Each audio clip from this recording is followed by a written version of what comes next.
Olá, tudo bem? Cara, estava vendo um tempo atrás sobre uma pesquisa que fizeram, parece que em 2019, e foi 2019, falava sobre a quantidade de crianças sem escola no Brasil.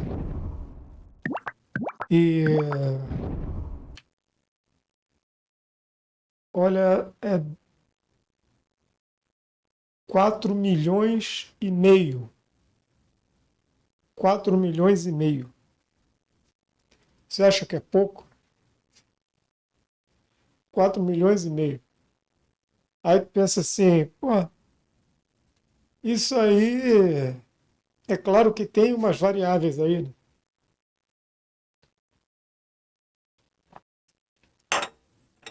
Existem os programas do governo que podem minimizar essa, mas sendo realista, sendo realista,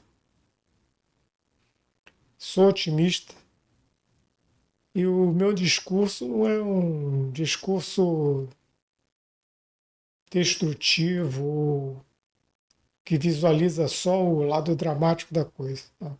É o lado real da coisa. Porque quando você está num país em que não existe política, mas como não existe política?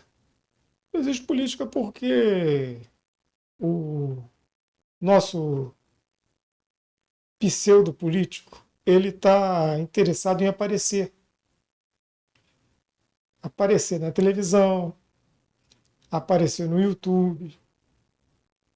O objetivo deles, quando eles chegam lá, muda completamente. Se houve realmente algum objetivo. E aí a pessoa fica pensando assim, pô, mas será que não tem nenhum que tenha alguma ideia realmente sincera? Tem. Tentaram fazer algumas vezes, mas de uma forma estranha eles são. Bom, isso aí não faz parte do meu nosso papo agora. Acontece que esses, esses caras, quando vão para lá, eles começam a perceber que o controle do Brasil vem de fora. E muitos já são encaminhados para lá, querem ser políticos, porque já sabe, pô, se o controle vem de fora, a gente não tem que se preocupar. Muitos que entram. Eu teve um tempo atrás, eu posso dizer isso de cadeira, porque um tempo atrás tinha um rapaz, um político, macaco político, nós não temos político, são macaco político, que ele estava montando um partido.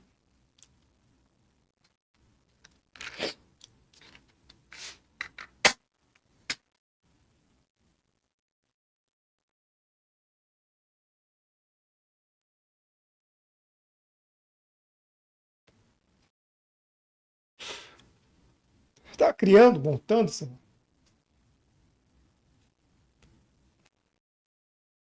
Precisava de não sei quantas assinaturas ali e um certo número de afiliados ao partido para poder ser reconhecido e tal. Então ele falou com um amigo meu, o amigo meu entrou em contato comigo. E aí eu falei assim, ó, cara, olha, eu não tenho interesse nenhum em ser político, principalmente no Brasil que não existe política. Aí ele falou assim, não, mas para dar uma força pro cara, o cara é meu amigo, esse meu amigo não estava bem economicamente, vive numa cidade pequena, E aí falou assim, olha, dá uma força aí, que se eu entrar, eu vou me dar bem, não sei o quê. É, ele tinha boa intenção, acho eu.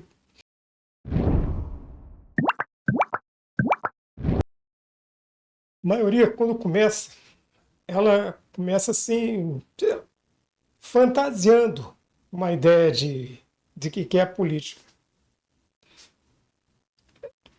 A grande maioria começa pensando assim,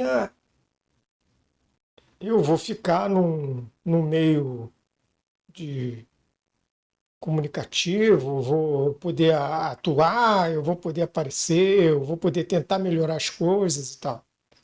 Mas ele não percebe o seguinte, ele não percebe que lá tem um líder de partido.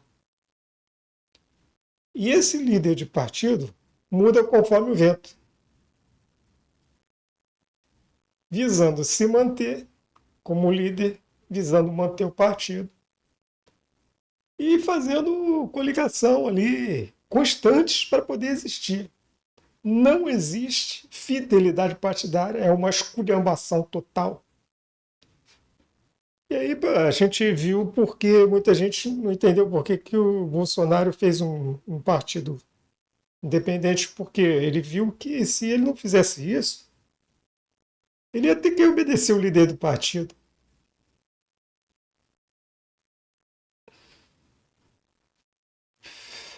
Aí o cara falou assim, não, o cara chegou e falou assim para mim, ó, é, eu vou colocar você como representante. Eu vou colocar você como nosso representante do partido aí em Joinville.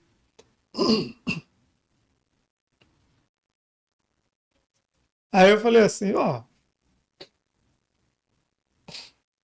faz aí. Eu não estava muito interessado. E realmente fiquei só, deu ânimo ali por causa da consideração que eu tinha por esse amigo. Dei um ânimo pro cara, tudo bem. Eu nem procurei mais. Nem procurei, não tenho interesse.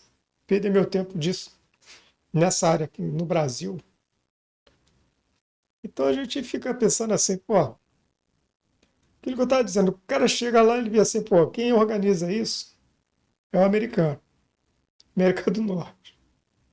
Ele faz isso, isso não é uma fantasia, isso não é uma conspiração, tá? Ele faz isso em vários outros países. Qualquer país que tem um poder econômico, grande interesse econômico, tem um grande poder econômico, ele vai fazer isso também.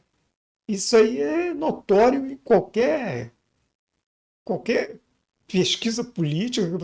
O cara que faz um partido comunista, ele vai tentar criar simpatizantes em outros países para poder fechar uma representação lá, para poder, quem sabe, até tomar o poder. Esse é o objetivo final desses loucos. Daí a gente fica pensando assim, pô, uma coisa que tem 4,5 milhões de crianças sem escola ou semi-analfabeta, ou os pais saem para trabalhar e essas crianças ficam sem, em casa sozinha, muitas vezes na rua, às vezes não tem pai, às vezes não tem a mãe. E existe aí anúncios aí falando assim, existem 4,5 milhões de crianças sem creche. Vamos produzir um montão de creche para milhares de creches, milhares pelo Brasil inteiro, para a rapaziada que gosta da balada no dia seguinte tem onde colocar o produto da balada. E aí a pessoa pensa, porra, 4,5 milhões. De acordo com o país, que antigamente dizia que era, por exemplo, os países da Ásia, os países da América Latina, eram conhecidos, isso aí foi em 1950 e pouco, depois da Segunda Guerra Mundial, teve uma noção de país de primeiro, segundo e terceiro mundo. O Brasil se encontrava em terceiro mundo. Agora tem esse negócio dos BRICS. Aí vem aquele papo de economia emergente, para não ficar uma coisa pejorativa, né? Vai ser Vive num país de terceiro e tal. Mas é a mesma merda, é a mesma porcaria. Entendeu? Porque você vê, BRICS que Rússia, China, Brasil, até maravilha, uma turma maravilhosa. E aí parece que é a África do Sul. Porra, se isso não é terceiro mundo, cara, olha, eu não sei o que que é. Então o que acontece? Esses países assim estão acostumados a guardar grandes potências auxiliar. Não muda. No Brasil é uma economia emergente. Desde quando? Quando é que começou o BRICS? A China já ultrapassou, já estão reclamando, dizendo que a China não pode mais pertencer a ter esses descontos aí em imposto em milhões de dólares, porque não é mais uma economia emergente. Ela parece que quer se manter ainda como uma economia emergente.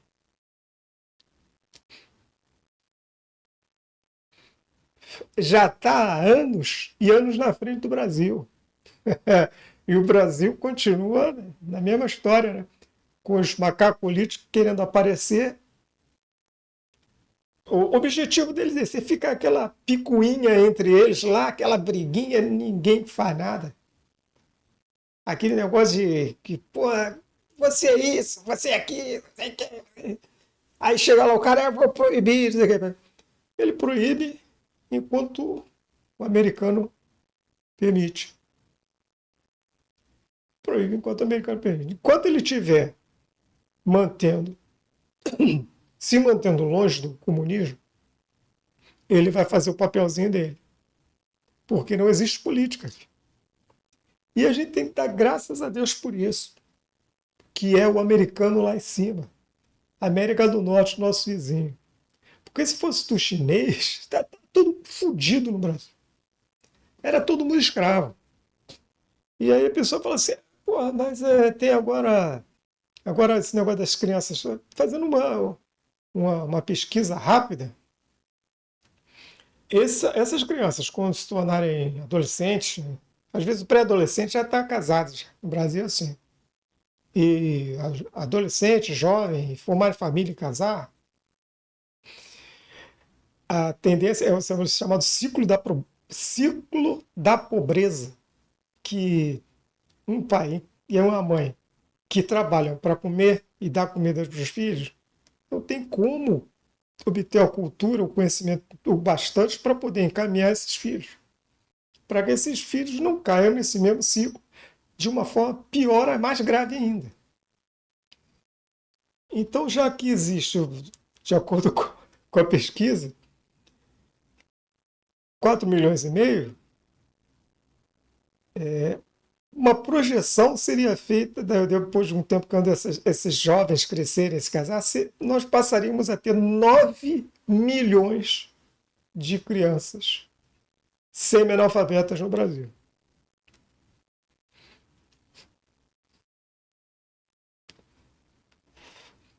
Por enquanto, por enquanto, os macacos políticos podem fazer essas coisas. Por enquanto, porque o Brasil é gigantesco, o americano está lá e não permite que entre comunista.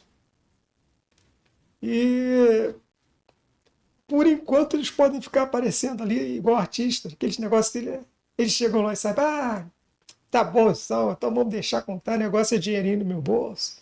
Eu quero aparecer e tal, quer fazer papel de galã de novela, é só isso que eles sabem fazer. Mas até que ponto isso vai chegar, até quando isso? Só Deus sabe.